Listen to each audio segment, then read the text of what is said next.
right, you guys. We got my main guy, Vic, in the building, aka I call him Tupac.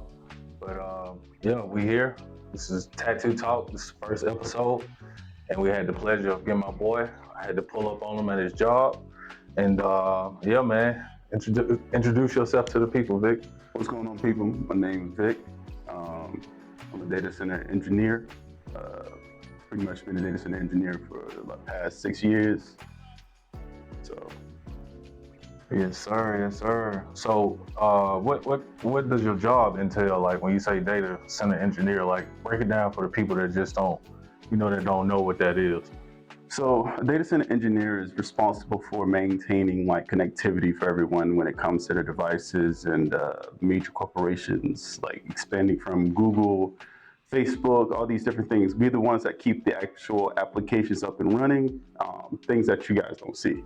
Okay, cool. So we got somebody in here, y'all, that's doing something a little bit different. This is the reason why I wanted to start this, is because I want you guys to get a chance to see that we're just everyday people, and we all have a story. So, it's my job now to capture the story from everybody. So, Vic, where you from?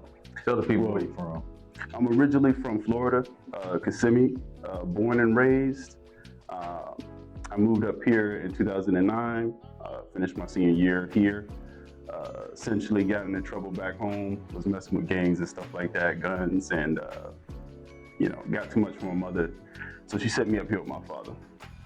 Cool. So you from Florida, and you got into some stuff, and then your mama hauled you off, shipped you off uphill to come live with your pops. Yeah. What part of Georgia did you move to when you first got here? So when I first got here, I was in, Clayton County. Oh, Clayco. Okay, that's where BTF Nate from, isn't it? Yeah. Clayco, Southside. So it was new.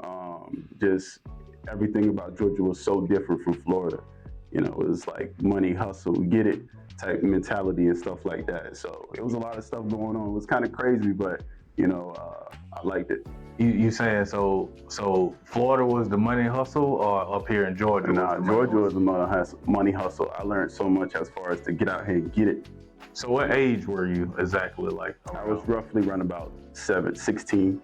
Okay, yeah, so you true high school age. Mm-hmm. Yeah, so I know a lot of people want to know now, did you choose this career path as a kid, or you kind of stumbled upon it, or you just got good at it, or how tell us how you got into doing it, being an engineer? It was kind of one of those things as a little kid. My mom used to always get mad. I used to always break all my toys and try to fix them and put them together. So anything I was able to get, and my mom got a computer when I was a little kid, and nobody knew how to work it, but I knew how to work it. So I'd be getting on it, showing my mom how to pay bills, all this other stuff. And when it broke, that was my opportunity to tear it apart and learn the components.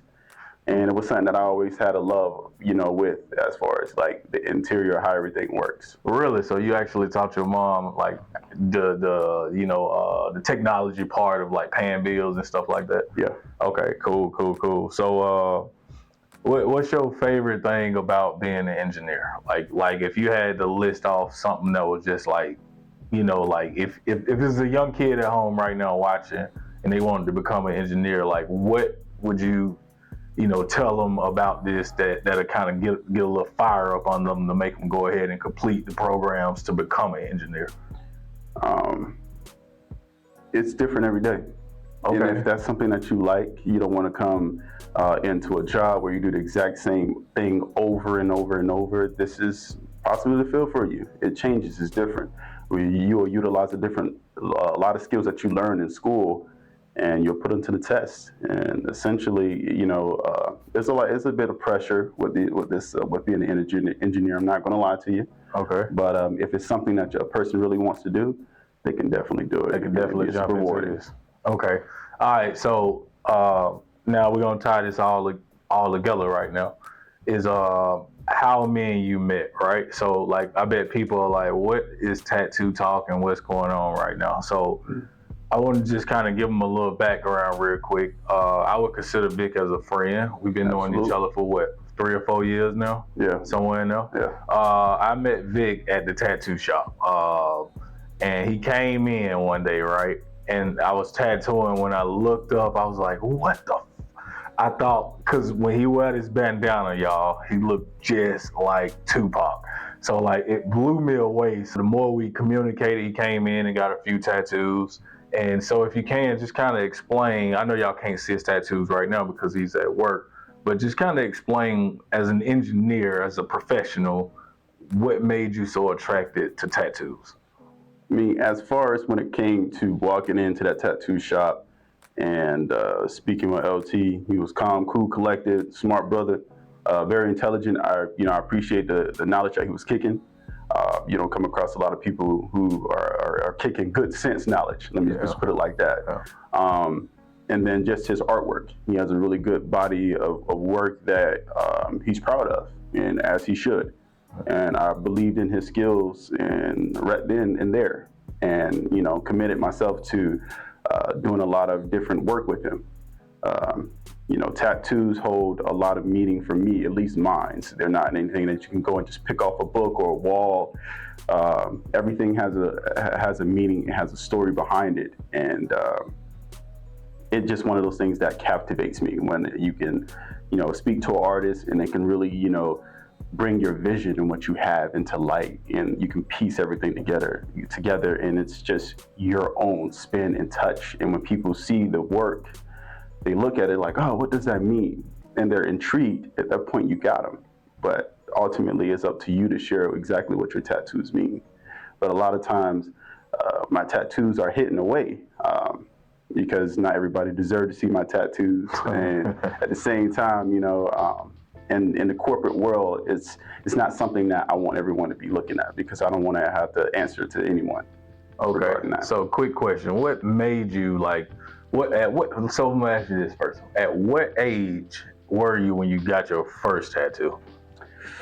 I was 17 years old. I got my first tattoo at one of my homies' homes or whatever. He was learning how to tattoo. He was like, yeah, man, everybody was drinking and smoking. And old boy outside on the workout bench giving everybody tattoos. So y'all know how this is gonna go. So I went ahead and my dumb ass was like, yeah, let me go ahead and get the tattoo. Luckily, I ain't getting nothing major. I just got a cross. And old buddy scarred me up real good.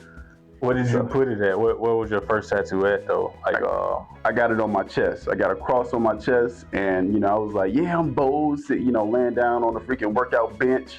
Don't even know this dude from a can of paint. Don't even know his skills. It's just getting it done. Yeah. Just because I can. I got a few of those $20 to $15 tattoos. Yeah. So are you still proud of the tattoos that you got when you first started out? Well, let me ask you this. How have you seen tattoos change from when you first started getting tattoos to now? Like, if you can explain that to the people at home, like from your point of view, like what made you, like, because your first one you say you had a bad experience. So what made you continually get tattoos to this point right here still? I mean, what made you keep going? Well, in a sense, it's always that whole entire saying, wait till you get some money in your pocket, and get you some tattoos. Okay. And it's one of the things that I thought about, and I'm glad I only got one. That was kind of bad, because there's some people that got a lot that are bad. But, it's one of those things where it's like, take your time, be patient. You know what I'm saying? Get your bread up, and be able to get exactly what you want, and get something that you're going to be happy with for the rest of your life. Something that you can look on down the line, and you can look at your ink, or someone looks at it, it's like, wow, that still looks good. Yeah. So pretty much pick a good artist too, though. Absolutely. Do your research. Not everybody's good, just because they got a whole bunch of art in a book don't mean that they're great artists. I feel like being a black individual, it's a lot harder for a tattoo artist to do certain designs or artistic work because they're working with limitations as far as the pigment of your skin. True. So that's true. Just take your time, be patient with it. That's true. So what do you got planned for the future, man? Like, so what does your future look like? You're a young man, you work hard to become an engineer. I done seen you personally move up in your job, since I've known you. So I know you take this serious. So like, what's in the future plans for Vic right now at this moment? So right now, I'm getting in with the community. I'm assisting, young urban youth that necessarily don't have the benefits and tools or doors that's open for them, and giving them opportunity as far as interning here. Oh, okay. So you're doing the interning program up here. Yes. Oh, that's pretty So cool. I currently have an intern. He's a black male.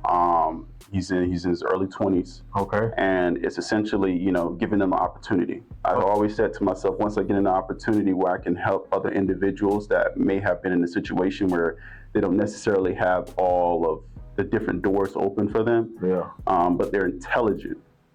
I want to be able to help them at the beginning of their career and hopefully catapult them to success.